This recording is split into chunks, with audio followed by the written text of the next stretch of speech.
मित्रांनो, गावच्या साईडला तुम्ही आलात ना, तर प्रामुख्यानं तुम्हाला सगळीकडे म्हणजे प्रत्येक रानावनामध्ये तुम्हाला ना एक भाजी उपलब्ध असते, ती म्हणजे ना अळूच्या पानांची भाजी.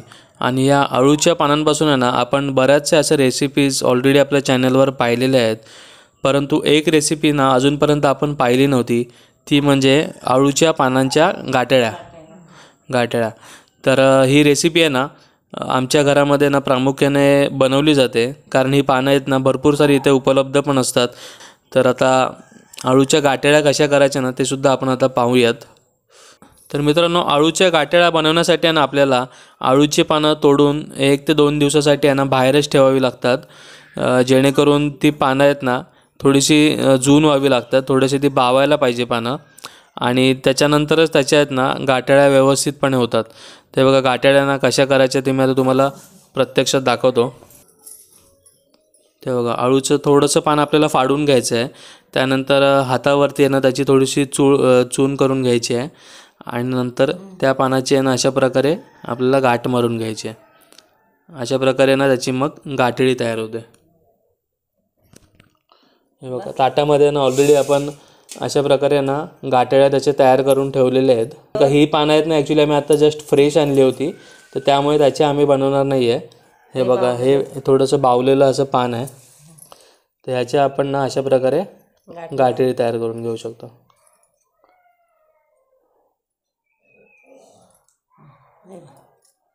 हे बघा, आणि ही गाठळी आहे ना मित्रांनो, आपण त्याची भाजी तयार केल्याच्या नंतर पण त्याची गाठ सुटायला नाही पाहिजे, अशा प्रकारे त्याची गाठ मारून घ्यायची असते.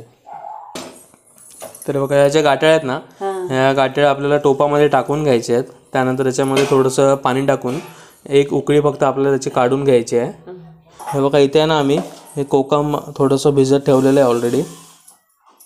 तर मित्रांनो, हे बघा, आता या अळूच्या गाठळ्यांना आहे ना एक कड आलेला आहे पाण्याचा. तर आता हे पाणी आहे ना आपण काढून टाकून द्यायचं आहे.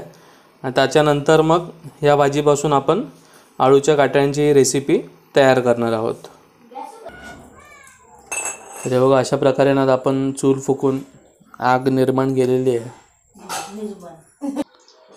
तर मित्रांनो, या भाजीसाठी जे साहित्य लागतं त्यामध्ये आहे ना आपण एक पाणी काढून घेतलेल्या गाठळ्या आहेत, थोड्याशा मिरच्या, कांदा आपण घ्यायचा आहे, हळद घ्यायची आहे, इथे आपण चवीप्रमाणे मीठ घेतलेलं आहे, 2-3 पाकळ्या लसणाच्या अशा प्रकारे कापून घेतल्या आहेत, मस्त खोबरं आहे आपण इथे ओल्या नारळाचं, आणि इथे कोकमाचा आगळू तयार करून घेतलेला आहे.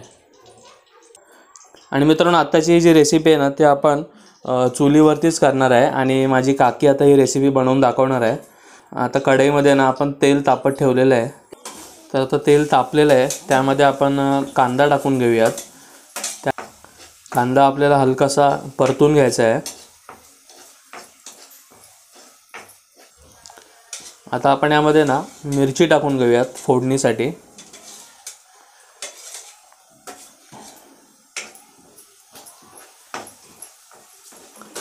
आणि हे बघा मित्रांनो, इथून खिडकीतनं ना एकदम नॅचरल सनलाईट पडते आहे, आणि त्याच उजेडावरती मी आता हे शूट करतो आहे.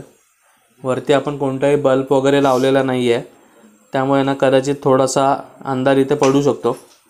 आता आपण या फोडणीमध्ये लसणाच्या पाकळ्या टाकून घेऊयात.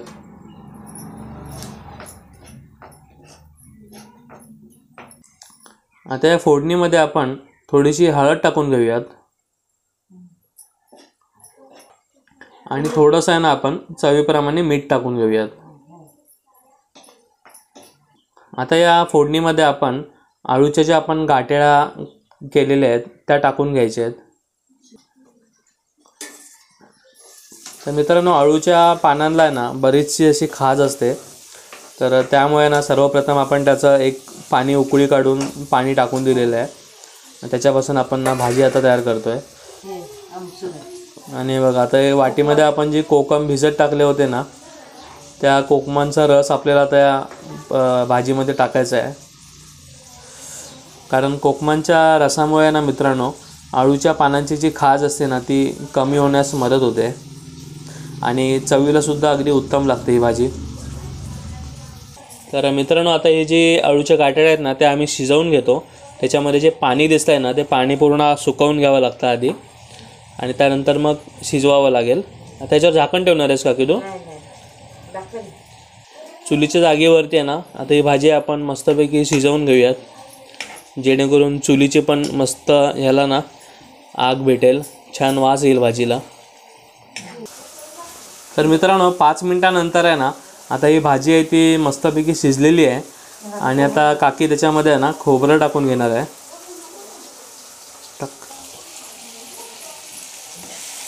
खोबऱ्यामुळे आहे ना मित्रांनो कोणतीही भाजी असेल ना ती अगदी चविष्टच होते.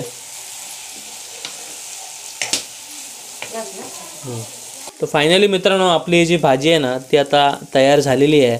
मस्त चुलीवरची भाजी आहे मित्रांनो. आता या भाजीला ना आम्ही एका बाउलमध्ये काढून घेतो आणि डिश सर्व करून दाखवतो.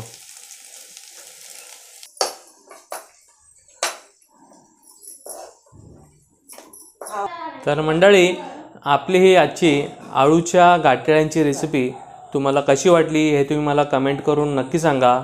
तर मित्रांनो आजची जी रेसिपी आहे ती आपल्या काकीने बनवली होती. ती कशी वाटली मला कमेंट करून तुम्ही नक्की सांगा. जर आवडली तर नक्की लाईक करा, शेअर करा, आपल्या चॅनलला सबस्क्राईब करा. चला तर मग मंडळी तात्पुरती तुमची रजा घेतो. पुन्हा भेटूया अशीच एखादी नवीन रेसिपी घेऊन तुमच्या आवडत्या कोल्हापुरी किचन्समध्ये. भरपूर खा, हेल्दी रहा. धन्यवाद.